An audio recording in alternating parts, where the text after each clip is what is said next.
Waseem అక్రమ్తో shake hand ఇష్యూపై దేశం మొత్తం భగ్గుమనడంతో పాటు ఏకంగా తనని దేశద్రోహి అంటూ విపరీతంగా విమర్శలు రావడంతో ఎట్టకేలకు రోహిత్ శర్మ దీనిపై క్లారిటీ ఇచ్చాడట. ఇండియా పాకిస్తాన్ మధ్య కొలంబో వేదికగా మ్యాచ్ జరగడానికి ముందు ప్రీ మ్యాచ్ సెరమనీలో T20 వరల్డ్ కప్ బ్రాండ్ అంబాసిడర్గా ఉన్న రోహిత్ శర్మ ట్రోఫీతో స్టేడియంకి చేరుకున్నాడు. హిట్ మ్యాన్తో పాటు పాకిస్తాన్ లెజెండ్ వసీం అక్రమ్ కూడా అక్కడికి రావడంతో రోహిత్ వసీం కలిసి ఫోటోలు దిగడమే కాకుండా నవ్వుతూ మాట్లాడుకుని షేక్ హ్యాండ్ ఇచ్చుకున్నారు. అక్కడితో ఆగకుండా ఇద్దరు హ్యాపీగా హక్ కూడా చేసుకున్నారు.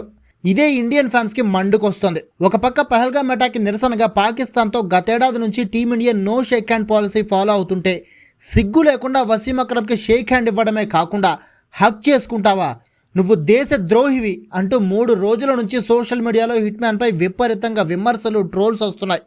ఇలాంటి టైంలో రోహిత్ శర్మ దీనిపై సీనియర్ క్రికెటర్ సునీల్ గవాస్కర్తో పాటు ఇంకొంతమంది సన్నిహితుల ముందు క్లారిటీ ఇచ్చాడట. No shake hand policy coach Gambhir, T20 captain Suryakumar Yadav తీసుకున్న డెసిషన్, BCCI తీసుకున్న డెసిషన్ ఏం కాదు. నేను ఇప్పుడు టీం మెంబర్ని, అంతకంటే కాదు. అందులోనూ ముఖ్యంగా ఇండియా మాజీ కెప్టెన్ హోదాలో నేను ఆ వేదికకు వెళ్ళనే లేదు. నేను వెళ్ళింది 20 దేశాలు పోటీ పడుతున్న T20 వరల్డ్ కప్కి బ్రాండ్ అంబాసిడర్గా. అందుకే నో షేక్ హ్యాండ్ పాలసీని నేను ఫాలో చేయడం కుదరలేదు. అంతేకాకుండా వసీం అక్రమ్ లెజెండరీ క్రికెటర్. ఆయన తనంతట తానుగా నవ్వుతూ పలకరించి షేక్ హ్యాండ్ ఇస్తుంటే వెనక్కి రావడం భారతదేశ సభ్యత అనిపించుకోదు.